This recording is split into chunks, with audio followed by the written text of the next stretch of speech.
오순절 후 6번째 주일 맞이했습니다. 우리 함께 하나님 앞으로 나아가겠습니다.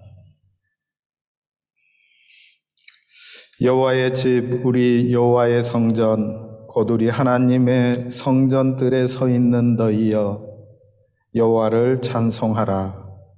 여호와는 선하시며 그의 이름이 아름다우시니 그의 이름을 찬양하라. 여호와께서 자기를 위하여 야곱 곧 이스라엘을 자기의 특별한 소유로 택하셨음이로다. 아멘.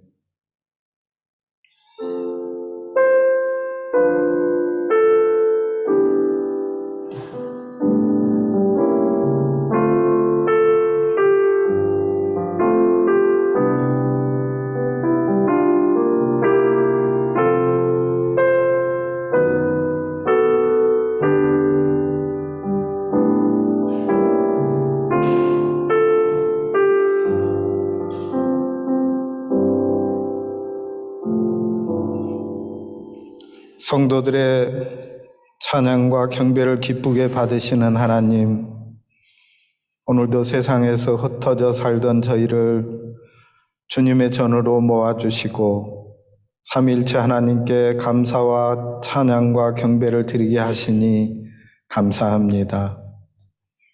오늘도 환난 중에 부르짖는 성도의 기도에 응답하여 주시고 갈급한 심령으로 사모하는 심령에게 주의 도를 가르쳐 주셔서 진리 안에 행하게 하시옵소서. 성령님의 인도하심을 따라 예배하는 모든 성도가 한마음이 되어서 주님의 이름만을 경외하게 하옵소서.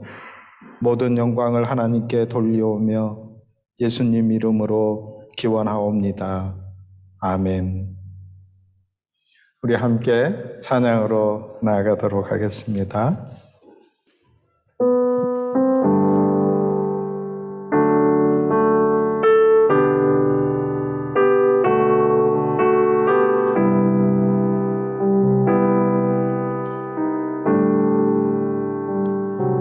순전한 나의 삶의 오가 깨뜨려 주께 모두 드리리. 나의 가장 귀한 것 주께 드리리. 나의 주님 예수. 순전한 나의 삶의 오가 깨뜨려 주께 모두 드리리. 나의 가장 귀한 것 주께 드리리. 나의 주님 예수. 내가 힘을 다하여 주의 날을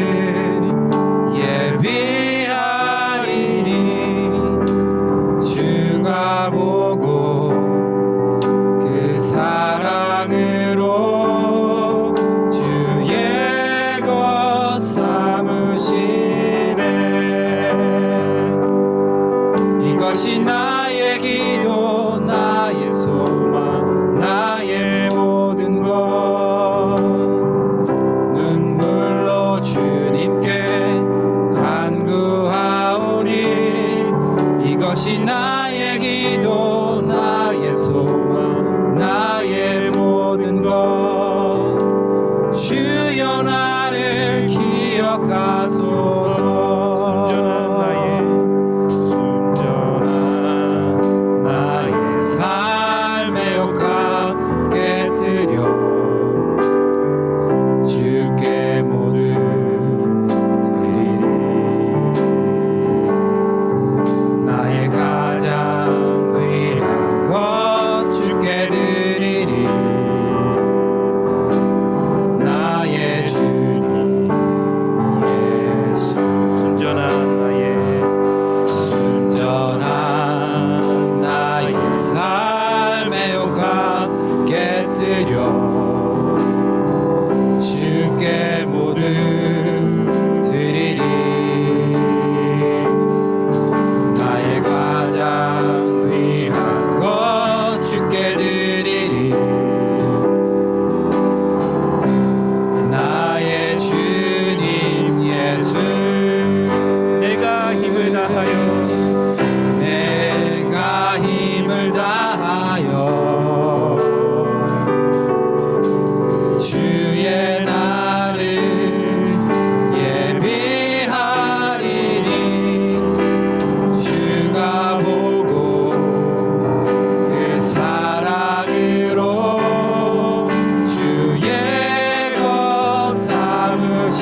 Praise to life, our God is able.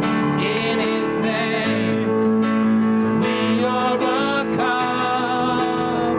For the Lord, our God is able. Lift it up and defeated the grave. Praise to life, our God is able.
우리 함께 기도하겠습니다.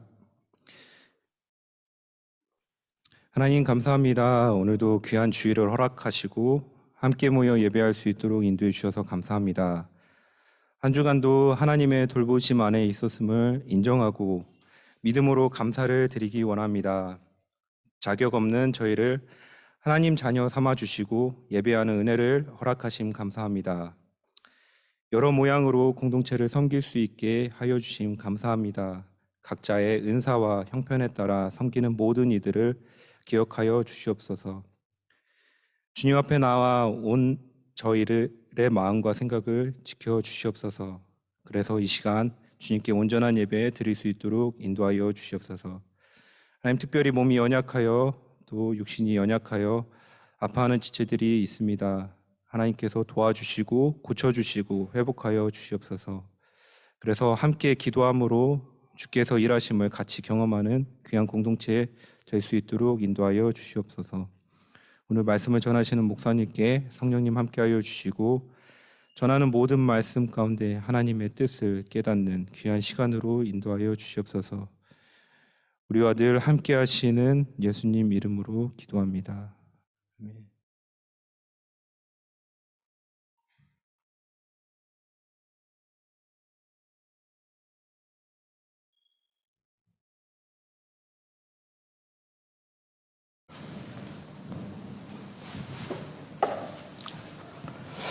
네, 우리 다 같이 일어나서 하나님 앞에 우리의 신앙을 고백하는 시간입니다.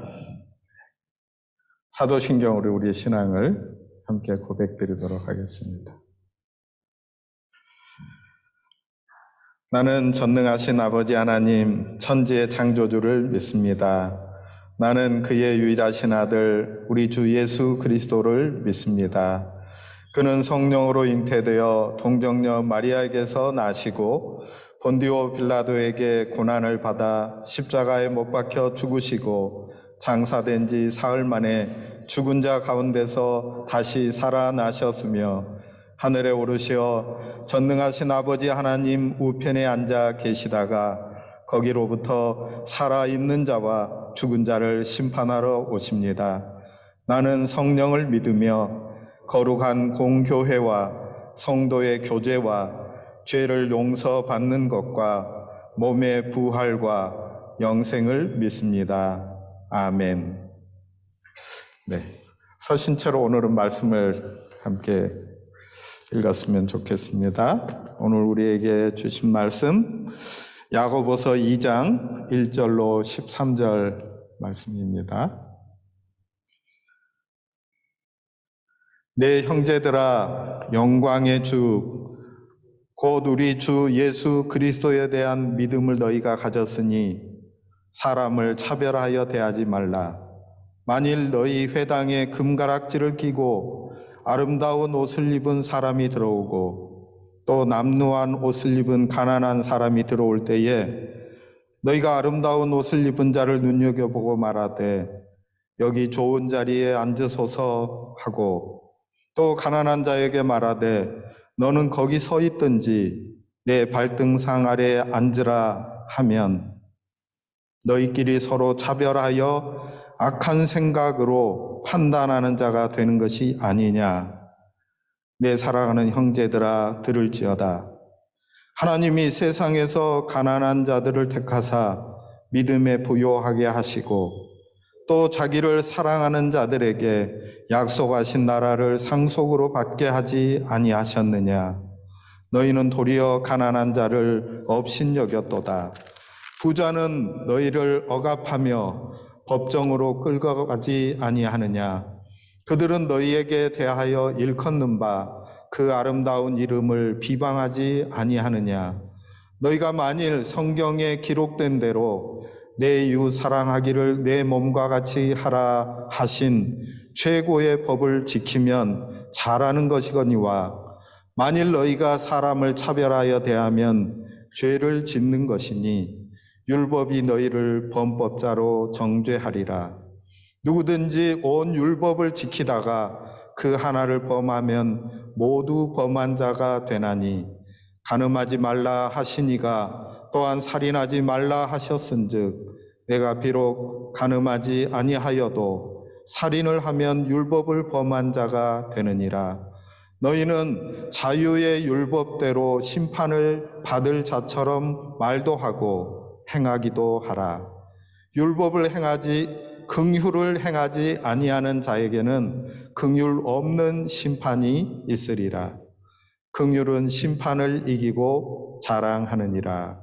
아멘. 이것은 하나님의 말씀입니다. 하나님 감사합니다. 자리에 앉으셔도 됩니다.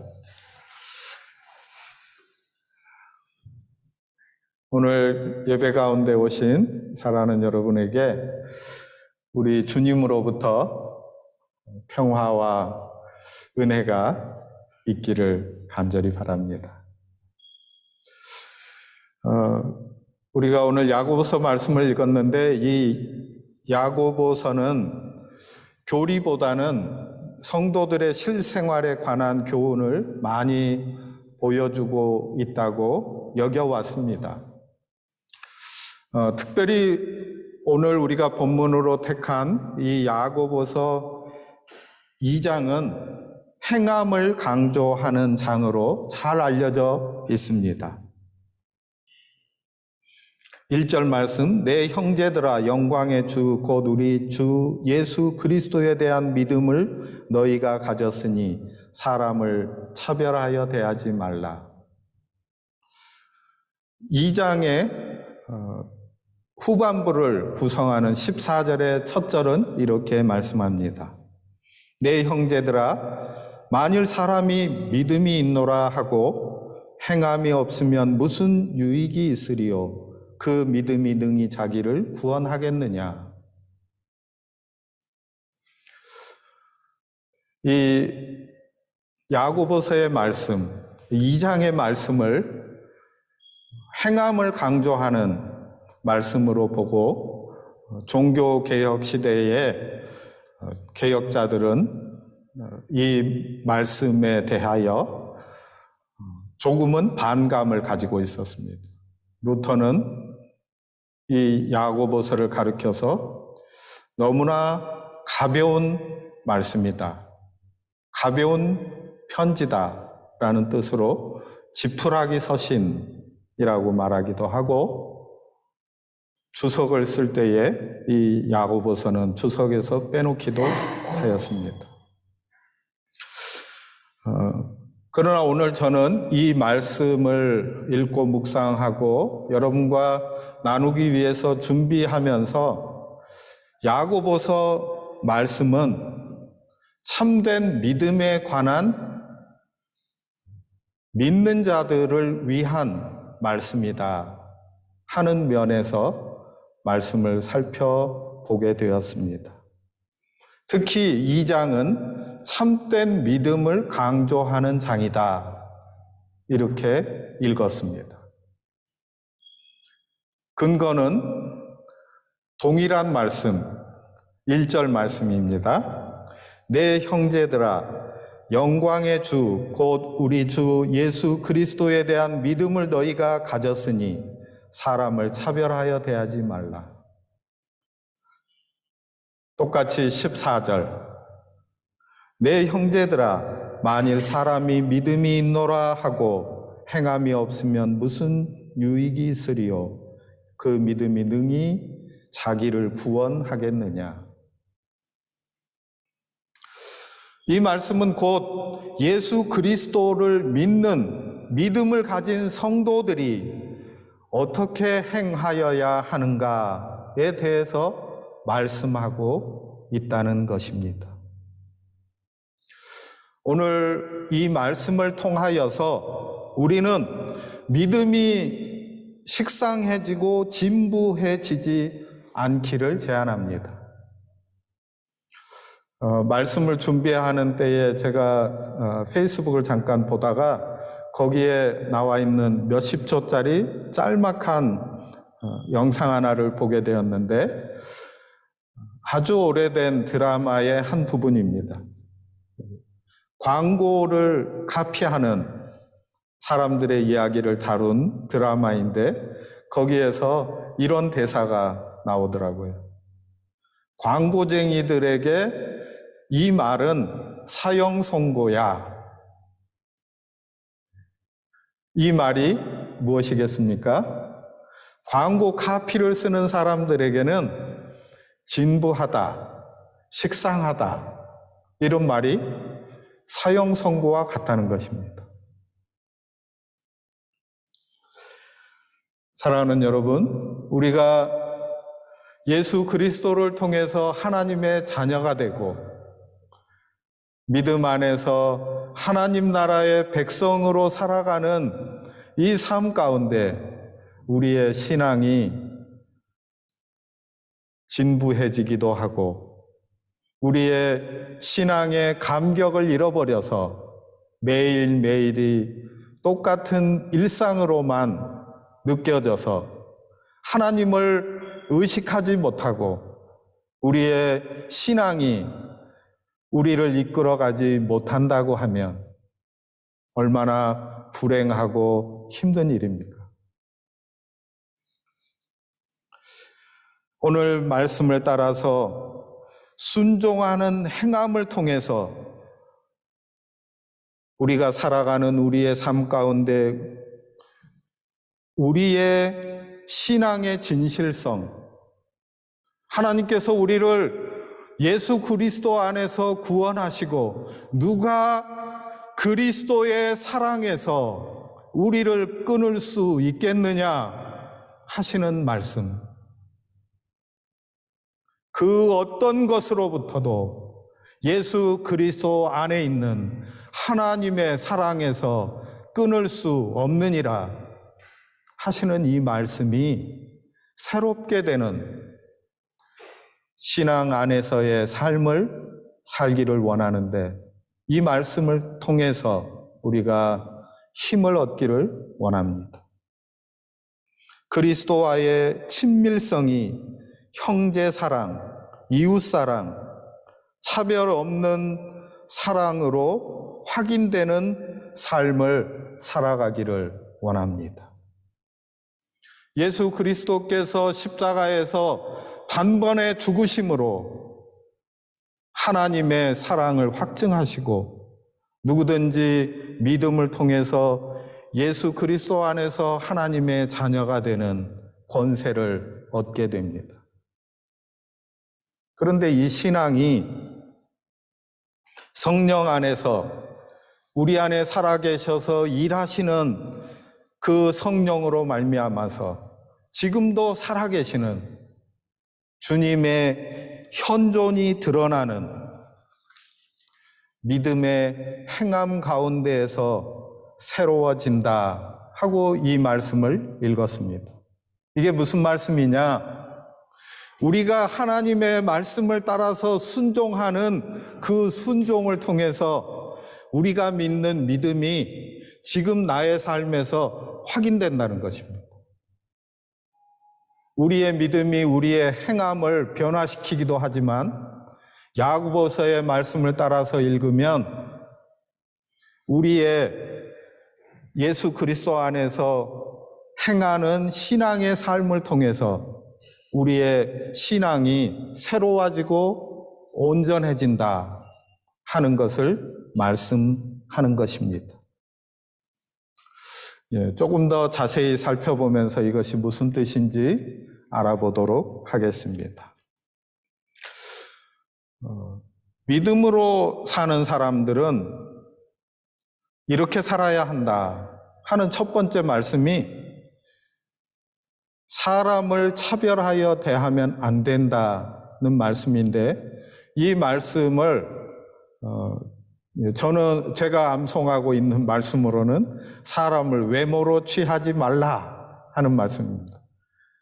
개역 한글판 성경에는 사람을 외모로 취하지 말라. 원문적으로 보면 이 번역이 더 맞는 것 같아요.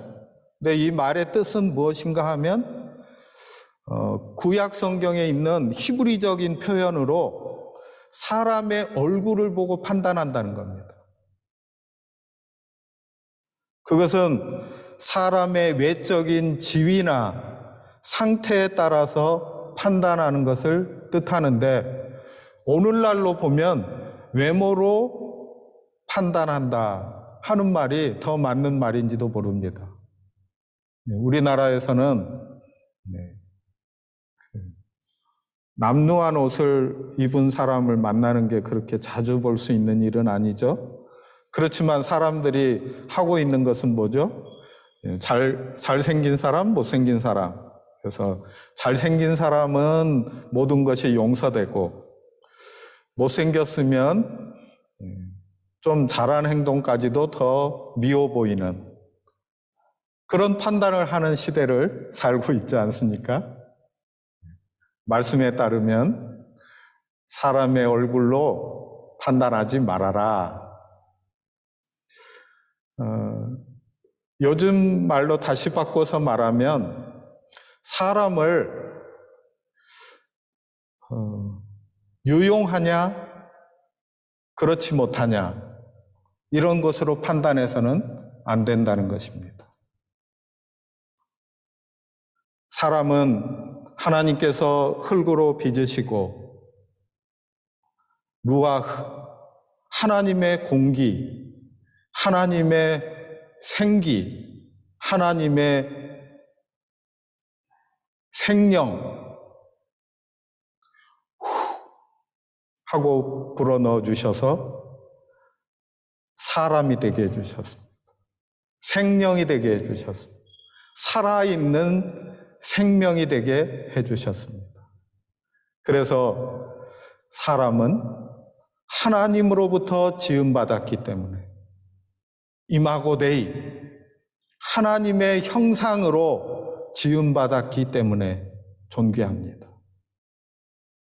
사람이 유용하냐 그렇지 못하냐에 따라서 사람의 귀함과 천함이 나뉘는 것이 아닙니다.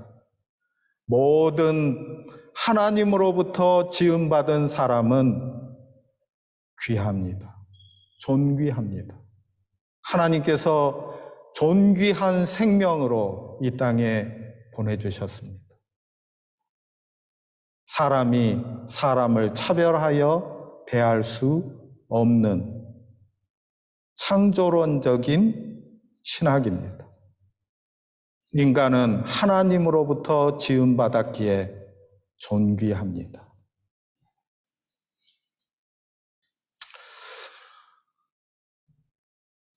우리가 생각할 때 차별하는 것이 없으면 좋겠지만 좀 차별될 수도 있지 않느냐 이렇게 생각할 수 있을지 모르겠습니다. 그런데 오늘 말씀 9절에는 이렇게 말씀하고 있습니다. 만일 너희가 사람을 차별하여 대하면 죄를 짓는 것이니 율법이 너희를 범법자로 정죄하리라. 차별하는 것이 죄라고 말씀하십니다. 하말티아라고 말씀하십니다.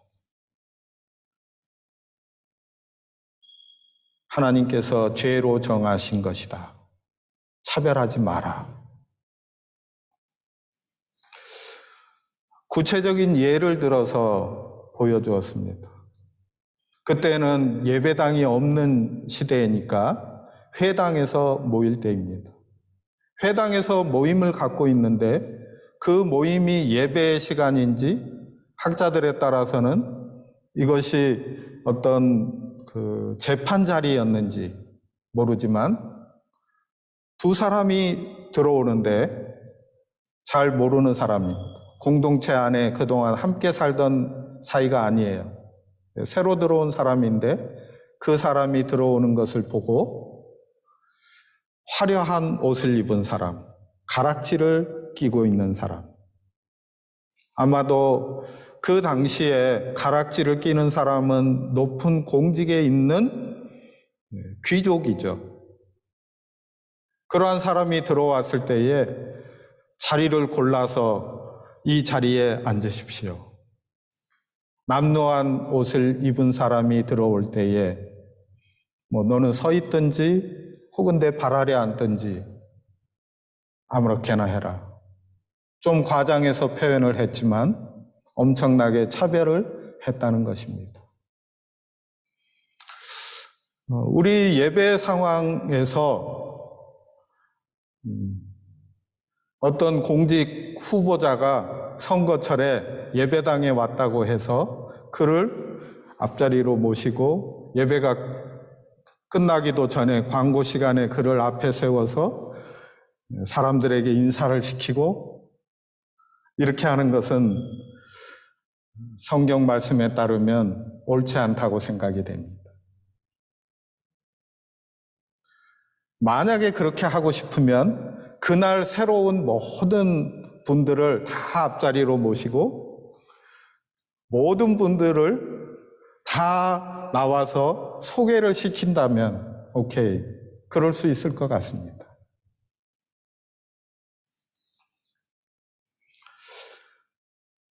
차별하는 것은 악한 것으로 하나님의 구원의 원리와 맞지 않다는 것입니다. 왜냐하면 하나님께서는 세상에서 가난한 자들을 택하여 믿음에 부요하게 하시고 하나님의 나라를 유업으로 주셨기 때문이다 하고 말씀하십니다. 하나님께서 택하시고 복 주신 자들을 교회가 차별하고 멸시하고 천대한다는 것은 하나님의 뜻을 거스르는 악한 것이고 교회의 본질에 위배되는 모순된 행동이다 라고 말씀하시는 겁니다.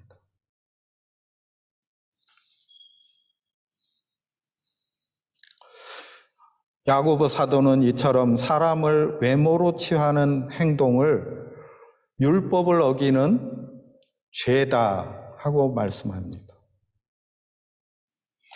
여기에서 예로 들면서 말씀하시는 것이 내 이웃 사랑하기를 내 몸과 같이 하라 하신 이 계명을 인용하고 있습니다.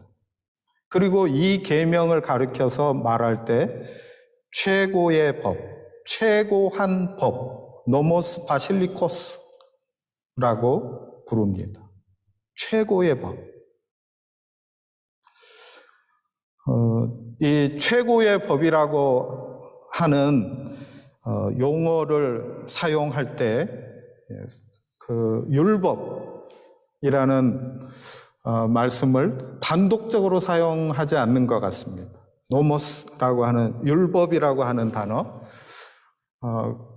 그런 면에서 우리가 이해할 수 있는 것은 무엇이냐면 단지 구약 성경에 있는 율법만을 가리키는 말씀이 아니고 예수 그리스도께서 말씀하신 최고의 법, 성경을 요약하면 무슨 말씀이 되겠습니까?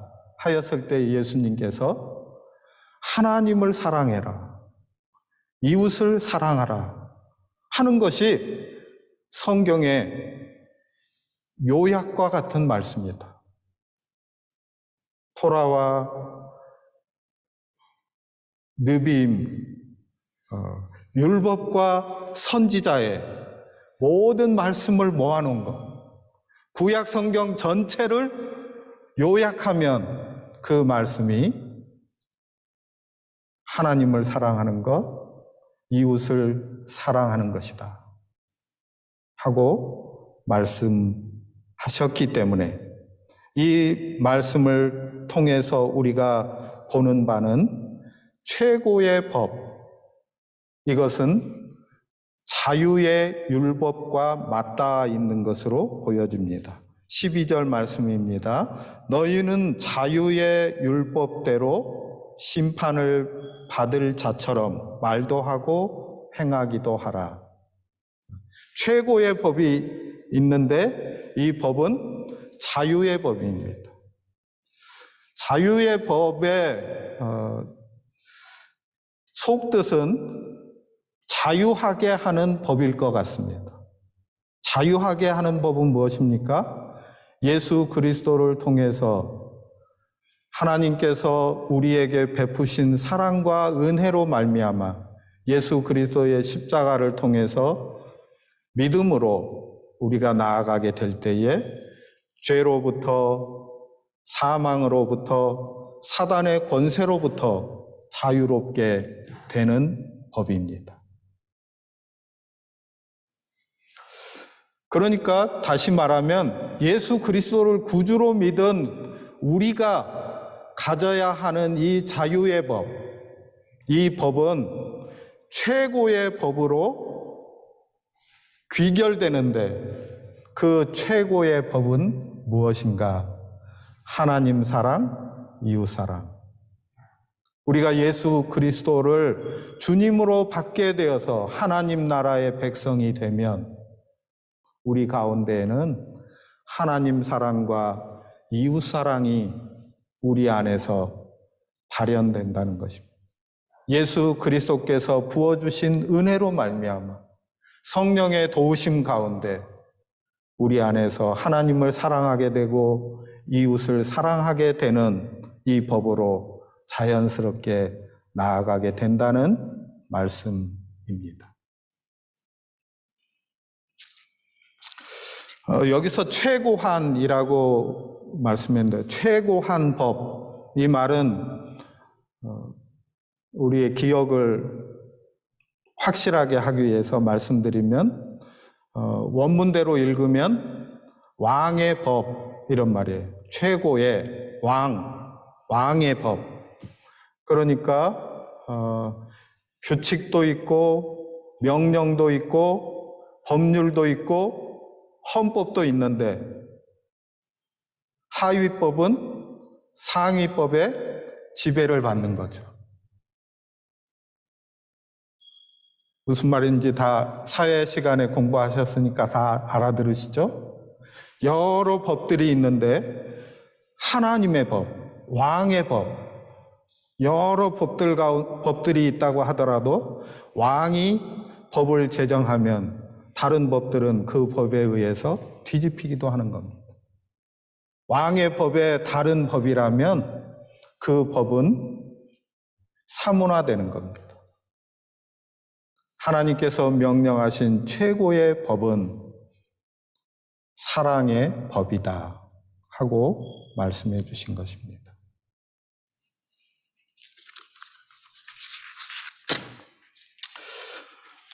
네. 결론 부분에 나오는 이 오늘 우리가 읽은 본문 말씀의 결론으로 나오는 12절, 13절 말씀을 살펴보도록 하겠습니다. 12절, 너희는 자유의 율법대로 심판받을 자처럼 말도 하고 행하기도 하라. 13절, 긍휼을 행하지 아니하는 자에게는 긍휼 없는 심판이 있으리라. 긍휼은 심판을 이기고 자랑하느니라. 여기서 자랑한다 하는 말은 승리한다라는 뜻입니다. 그러니까 긍휼은 심판을 이기고 승리한다 하는 선언의 말씀입니다. 너희는 자유의 율법대로 심판받을 자처럼 말도 하고 행하기도 하라. 긍휼을 행하지 아니하는 자에게는 긍휼 없는 심판이 있으리라. 긍휼은 심판을 이기고 자랑하느니라. 이 구절들에서 핵심적인 단어는 긍휼입니다. 이것은 곧 가난한 사람, 힘없는 자를 불쌍히 여기는 것을 말하는 거죠. 긍휼은 율법의 근본적인 정신이고 내용입니다. 하나님께서 우리 인간들에게 원하시는 것이고 예수님께서도 원하시는 바라고 말씀하셨습니다. 긍휼을 원하고 율법을 원치 않는 것, 그것을 너희는 알아들어야 한다 하고 예수님도 말씀해 주셨죠. 이 긍휼은 구체적으로 가난한 사람들을 불쌍히 여기는 것으로 나타나야 합니다. 교회 안에서 가난한 자들을 돌봐주고 구체적인 관심을 가져야 한다는 말씀입니다. 제가 자유의 법에 대해서 설명하면서 자유케 하는 법이다 하는 내용을 가졌을 것이다 이렇게 말씀드렸는데 다른 면에서는 이 말씀은 무슨 뜻이냐면 그리스도인들이 지켜야 할 법인데 하나님께서 제정하신 최고의 법, 이웃사랑하기를 내 몸과 같이 하라 하신 이 최고의 법은 자유의 법입니다. 이 말씀은 무슨 뜻이냐면 강제적이거나 혹은 심판을 두려워해서 벌을 두려워해서 하는 행함이 아니라 자유와 사랑으로 지키는 법이다 라는 뜻도 되겠습니다. 이것은 우리가 구원받기 위한 수단으로 지키는 율법이 아니라 구원받은 성도가 감사함으로 지키는 감사의 규칙으로서의 율법입니다. 그래서 이 율법은 그리스도인들에게 더 이상 정죄의 기능을 하는 그런 율법이 아니라는 거죠. 신학적으로는 저는 장로교 목사니까 장로교에서는 가르칠 때에 율법의 3가지 효용에 대해서 가르칩니다. 하이델베르그 신앙 고백서에 써 있는 내용인데요. 첫 번째는 구약 성경의 토라, 율법, 하나님께서 모세를 통해서 이스라엘 백성들에게 주신 율법, 그것이 첫째입니다. 둘째는 신약 성경에 기록되어 있는 말씀대로 율법은 다른 기능을 하는데 그것이 바로 우리에게 죄를 깨닫게 하고 우리를 절망하게 하는 것입니다. 하나님의 법이 주어져 있습니다. 그런데 그 율법 앞에 서게 될 때 우리는 절망감을 느낍니다. 내가 이 율법을 나의 전 생애를 통해서 모두 다 지킬 수 있는 사람이 못 되는구나. 이 율법이 나를 죽게 만드는구나. 오호라 나는 권고한 사람이로다. 누가 나를 이 죄 가운데에서 이 육체 가운데에서 건져낼까 하는 한탄이 쏟아져 나오게 하는 정죄하는 율법입니다. 죄를 깨닫게 하는 거죠. 법이 없을 때에는 그것이 잘못인지 알지 못한다는 것입니다. 그러나 법이 주어지게 되면 그 법을 어기게 되면 심판을 받고 그것에 따라서 벌을 받게 되는 겁니다. 두 번째 율법의 용법은 죄를 깨닫게 하는 것이죠.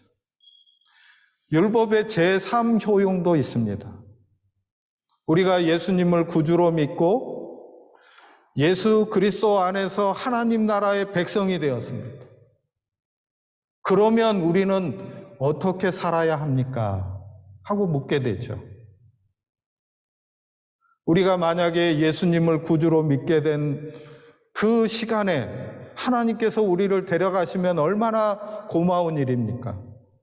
바로 거기에서 천국으로 가게 되면 구원인데 예수님을 구주로 믿고도 우리에게는 생애가 계속되어집니다.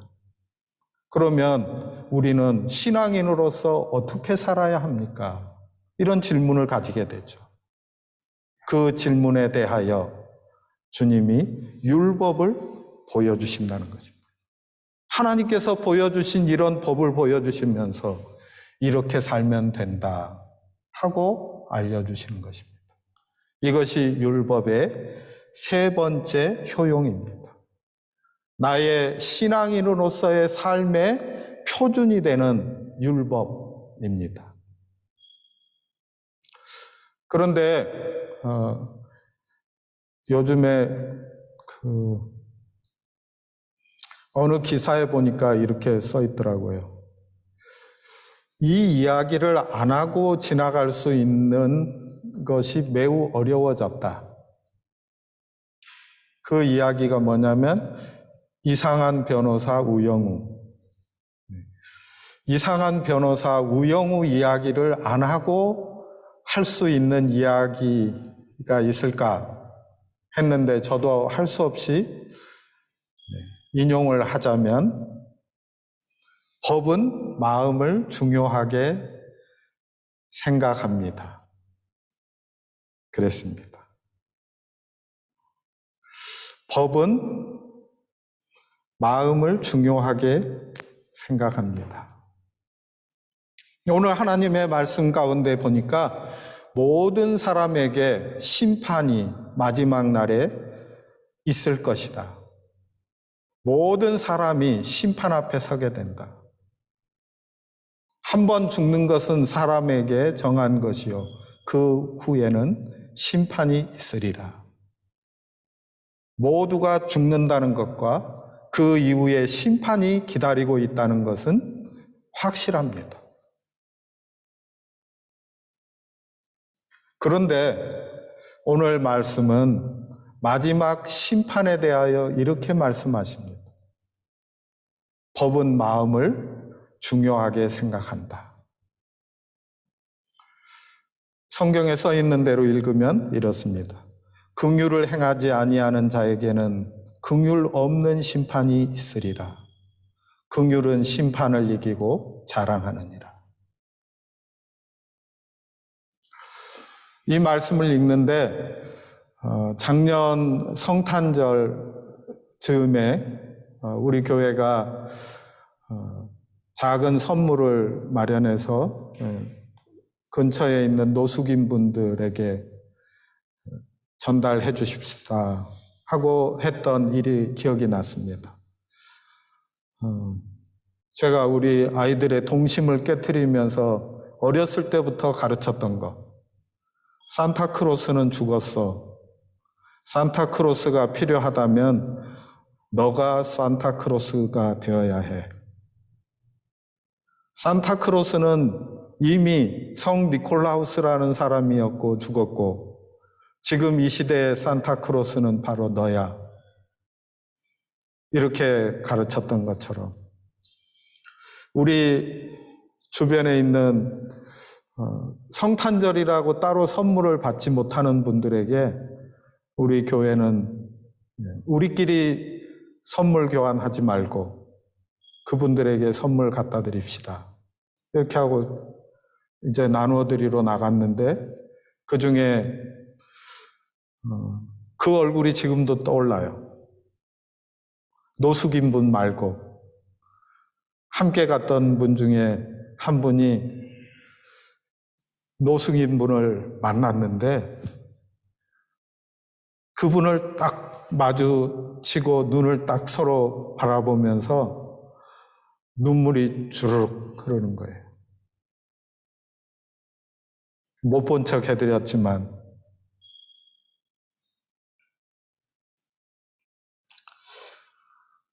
예수님께서 다시 오실 때 각 사람의 행한 대로 갚으신다. 하나님은 우리의 모든 행위와 삶을 보고 평가하시는 분이시다. 그런데 이 심판은 긍휼 가운데 주어지는 심판이라고 말씀하십니다. 예수님께서도 천국의 백성의 삶을 가르쳐 주시는 말씀 가운데에서 긍휼히 여기는 자는 복이 있나니 저가 긍휼히 여김을 받게 된다. 하나님의 심판이 분명히 주어지는데 긍휼의 심판이다 하고 말씀해 주십니다. 자유의 법은 최고의 법으로 나아가게 되고 이것은 이웃사랑이다 하고 말씀하십니다. 이 말씀 전하기 위해서 묵상하는데 조금 뜬금없는 그 부분이 생각이 났어요. 성경 가운데. 구약이나 신약이나 모든 성경은 구원에 대해서 말씀하고 있어요. 하나님께서 당신의 백성을 구원하시는 이야기가 나와 있어요. 우리가 예수님을 통해서 하나님의 백성이 되고 하나님의 자녀가 되는 영원한 하나님의 나라를 상속받는 구원에 대한 믿음과 그 삶을 가지고 있듯이 구약 성경에도 구원에 관한 이야기로 가득 차 있어요. 그 이야기의 중심에 있어요. 근데 이스라엘 사람들의 구원의 이야기에는 항상 등장하는 이야기가 있는데 그것이 바로 출애굽이에요. 애굽에서 종살이하던 백성들을 하나님께서 구원해 주신 이야기예요. 그 이야기의 중심을 잊지 않기 위해서 이스라엘 백성들은 매년 여호와의 구원을 기뻐하면서 축제를 벌여요. 이 축제가 유월절입니다. 하나님께서 구원해 주셨다. 모든 장자들이 다 죽음을 맞게 되는데 모든 생명이 하나님의 심판 아래 놓여 있는데 하나님의 사랑으로 하나님께서 하신 일로서 어린 양의 피로 대신하시고 그 백성을 구원하신 이야기, 유월절. 그래서 매년 이 유월절을 기념하고 축제를 벌입니다. 민준 형제 얼굴이 아주 환하게 비추는데 결혼한 지 며칠이나 되셨죠?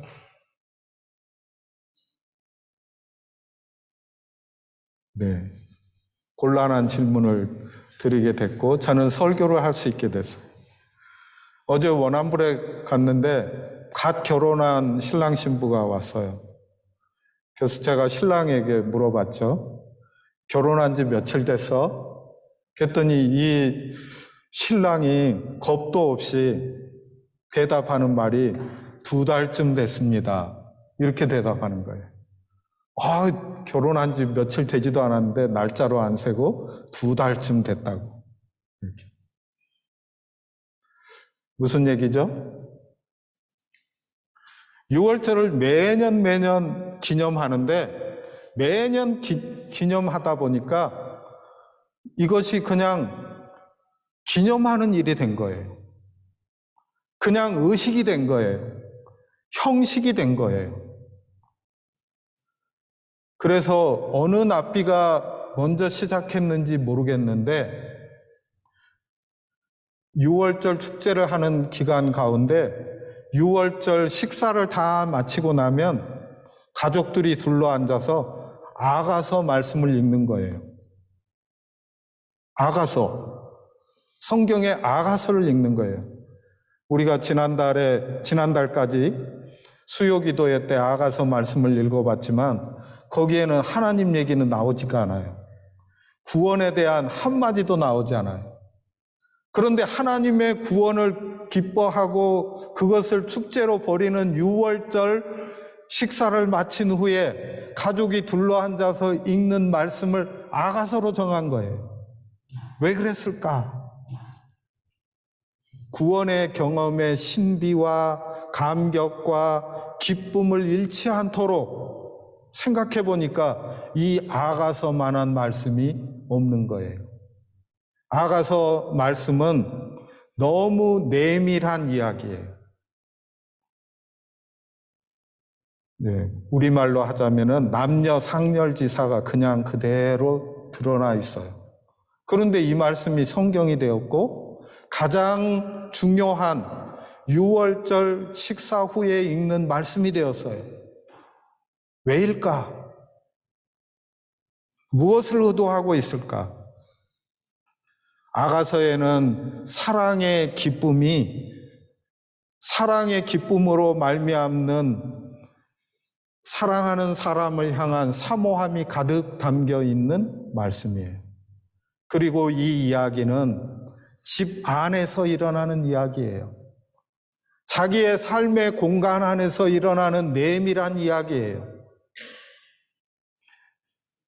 우리의 일상 가운데에서의 구원의 감격, 구원의 기쁨, 그것이 새로워지고 온전해지는 성화의 길을 가는 우리에게 오늘 읽은 말씀과 어떤 연관성이 있을까? 구원받은 하나님의 백성된 우리가 하나님께서 말씀하시는 바를 깨닫고 그 말씀을 듣고 순종하며 실천하고 행할 때에 우리의 믿음이 새로워진다는 것입니다. 우리의 믿음의 감격이 되살아나고 그것을 통해서 온전해지는 것을 느낄 수 있다는 말씀입니다. 그래서 이번 한 주간 동안 살아가는 여러분이 이것을 실천해 보면 어떨까 생각해요. 긍휼의 법.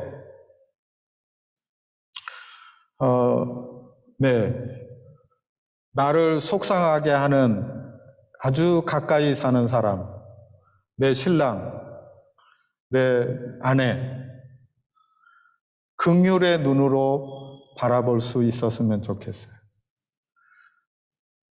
긍휼히 여기는 말을 해줬으면 좋겠어요. 나의 삶의 관계 안에서 나를 굳게 만드는 사람, 마주치면은 좀 부자연스럽게 만드는 그 사람을 향해서 긍휼의 마음을 품게 되는 하나님 아버지 긍휼히 여겨주세요. 그 마음은 얼마나 굳어져 있을까요? 긍휼히 여겨주세요. 그리고 나를 향한 긍휼의 기도, 하나님 저를 긍휼히 여겨주세요. 제 안에서는 이런 마음이 생겨나지 못합니다. 나를 힘들게 하는 사람을 향해서 그에게 긍휼을 베풀어 주옵소서. 딱딱하게 굳어지는 나를 위해서 하나님 저를 긍휼히 여겨주시기를 원합니다. 하나님의 이 긍휼이 우리의 마음 가운데에서 우리의 삶의 행동으로 드러날 수 있도록 주님에게 긍휼을 구하는 기도가 있는 주간, 삶의 우리의 일상의 부분에서 하나님이 말씀하는 이 차별하지 말라는 말씀, 행함으로 우리의 믿음을 보이라는 말씀을 실천하는 우리의 신앙의 여정이 되기를 주님의 이름으로 축복합니다. 우리 함께 일어나실까요? 함께 찬양하십시다. 네, 찬양하실 때 아까 우리 함께 했던 찬양 가운데에 나 주님의 기쁨 되기 원하네. 내 마음을 새롭게 하소서.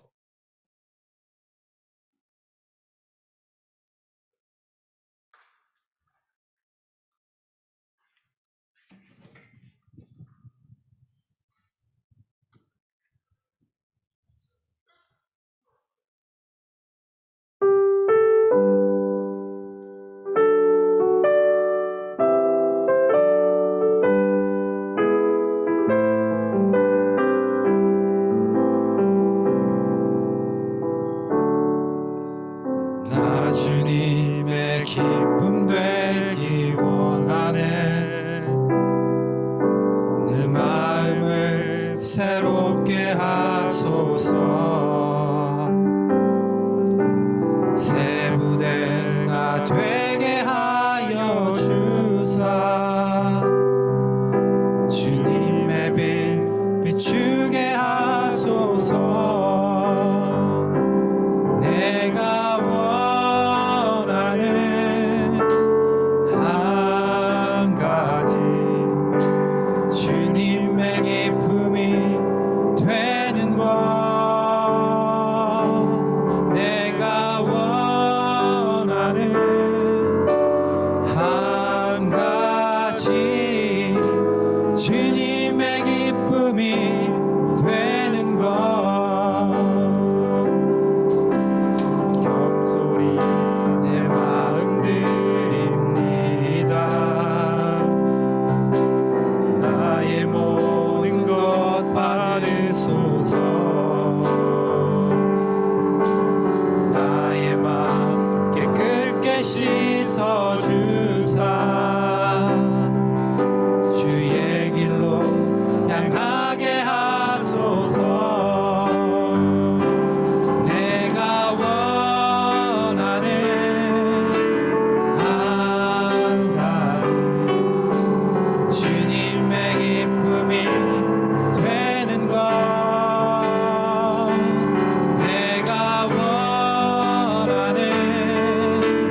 아멘.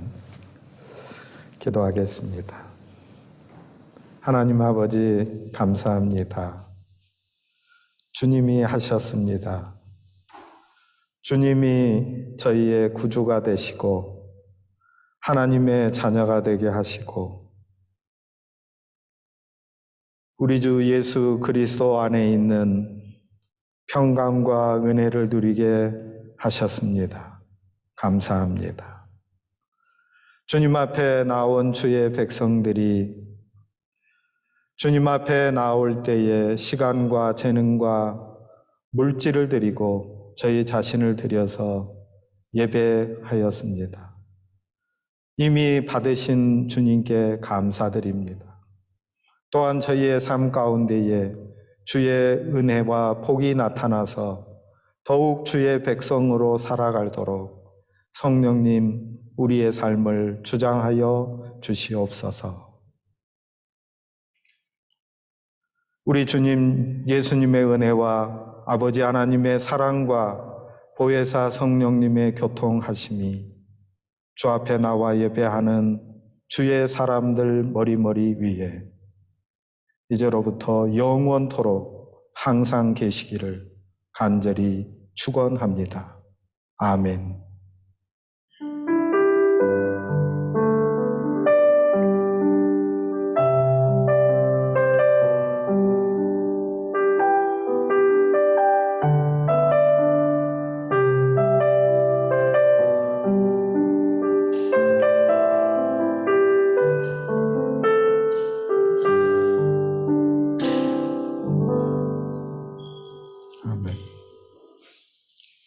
네, 감사합니다. 우리 옆에 홀에서 함께 식탁 교제 나누게 될 텐데요. 모든 분이 다 참여하셔서